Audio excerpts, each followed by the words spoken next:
Hello, hi. We meet again on the next chapter. So today we're gonna have another chapter which is a title of cashing in a brand, and of course, in this chapter we will explore a major strategic milestone in the life cycle of any successful businesses. So we can learn from the next following slide. Okay, let's start by defining, terms and establishing our target.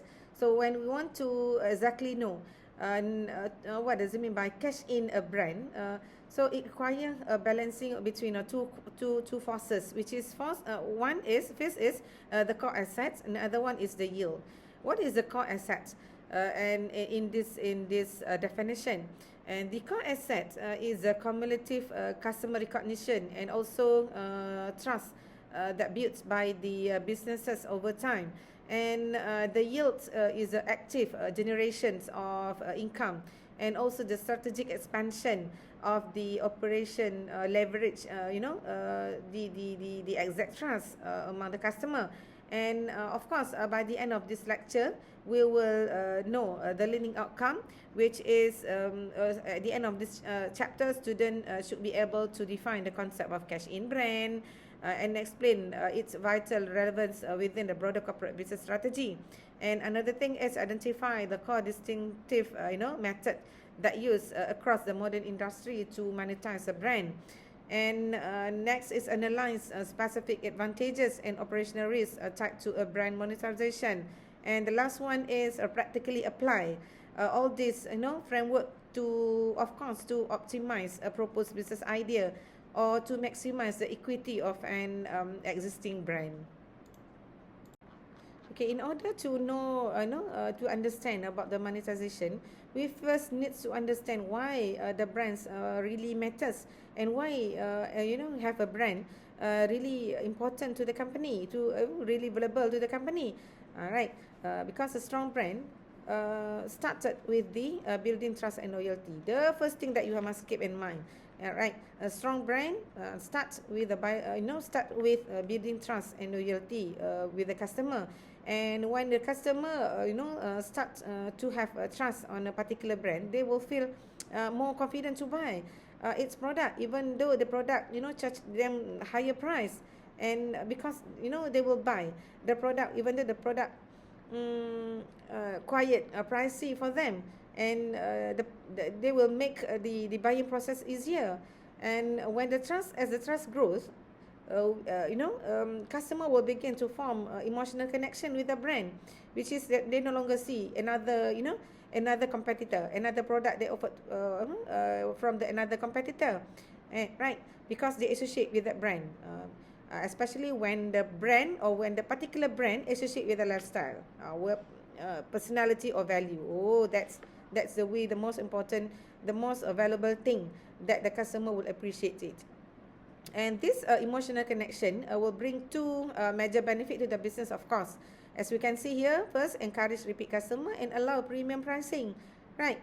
So when the customer loyal to the company, meaning to say that the company keep buying, the company will the customer or the consumer will keep buying the same brand, right? Instead of buying of another competitor brand.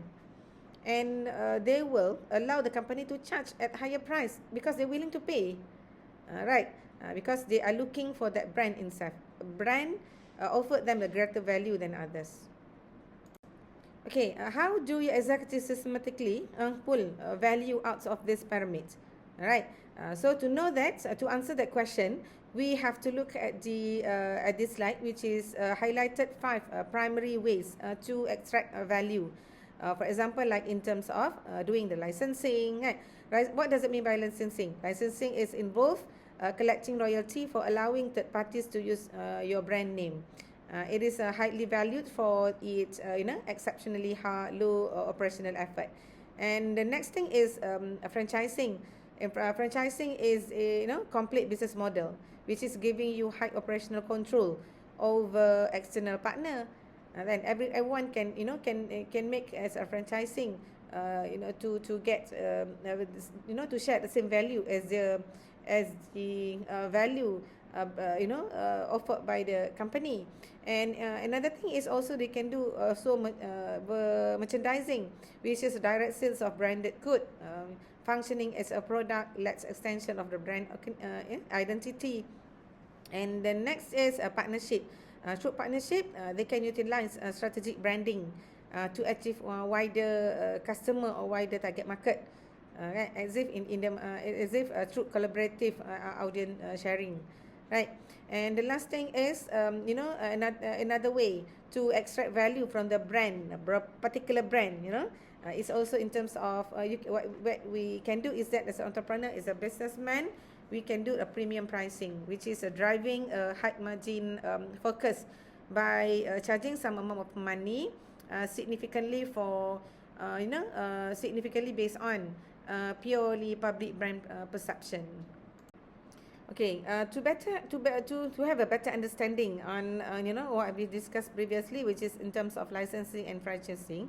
So we can see this is example, which is example 1 and example 2 on the left side of this slide. Okay, as you can see that in a licensing framework, the brand owner that takes their established assets like a logo, trademark, and permit an external parties, right? External third party manufacturer, external third party manufacturer slap it into the own product. So in return, what they get, the manufacturer send back a stream of royalty to the company. And the beauty of the licensing is that it is a asset-like scaling, and from that you can create intellectual property once and collect, of course, collect cash without taking on manufacturing or distribution risk, right?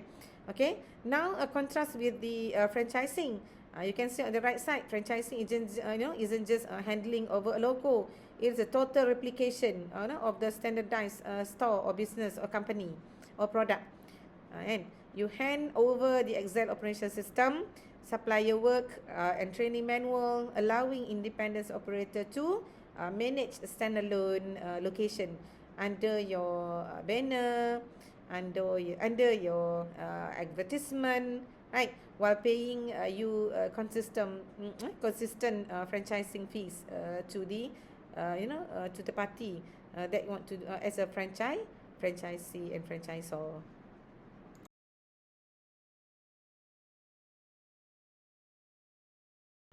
Okay, to ground this concept in reality, let us see that these three global example, we call it titans, a global company, which is all these three company is a big company, right? So we call it titans that have perfect, in terms of a player in the big industry. And first thing first, we look at Nike, right? Nike executes a lifestyle and merchandise branding, right? And they also transform themselves from a pure athletic manufacturer into global cultural and lifestyle icon. So today, customer, right? Customer willing to pay a massive premium, even though they charge a high price, the customer will still stay willing to pay, and because they want to wear the swoosh, right, as a statement of identity. They really trusted on that particular brand. So the customer, doesn't matter how much it costs, so they're willing to pay. Another thing is McDonald. So you can see that McDonald represent the pinnacle of global franchising success, right? So you can see all over the world the company franchising related to the McDonald bring along with the logo of McDonald, right? By maintaining highly business model replication system, right? They achieve to expand the company through the franchising system, turning their brand into the real operational powerhouse, I guess. And the third thing is Apple. The third example is Apple, right?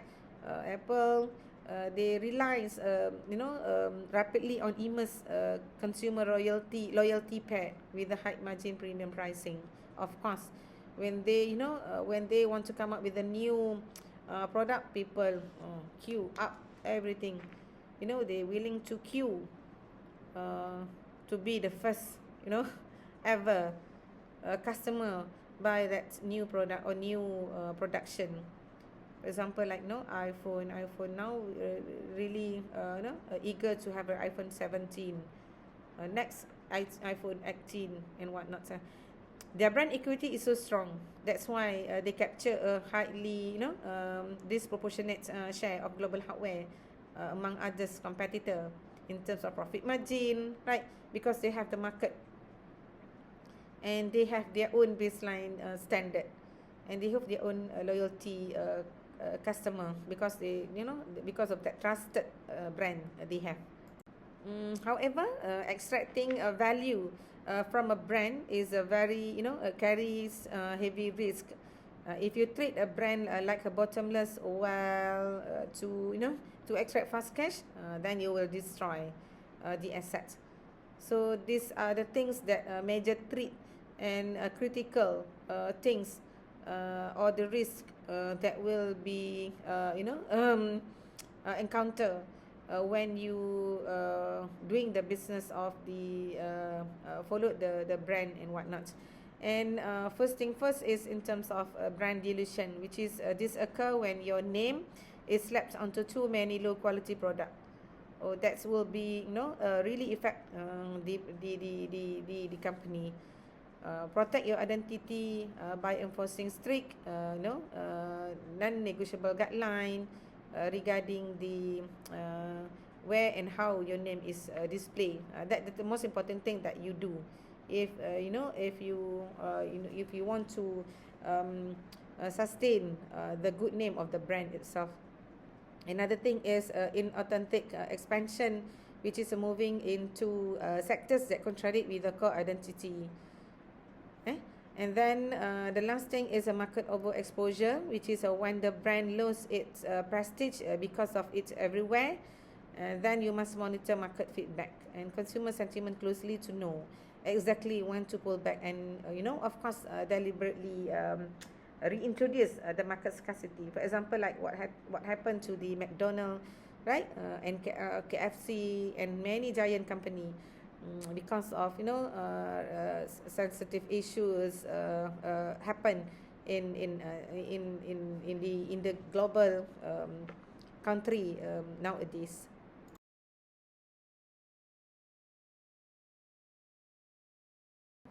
And to conclude this chapter, we have to always remember that golden rule. Right? This is I can say that this is a golden rule, which is a brand is a living financial asset, not just a name.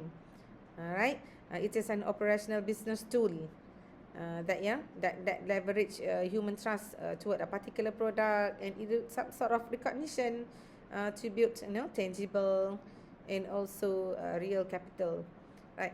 And as you put your own corporate and startup venture, you have to remember to, to value it cautiously, and protect your core identity, really tight, right? And always remain authentic to the consumer who gave you to give you and your market power in the first place, right? You have to, you have to put it into consideration.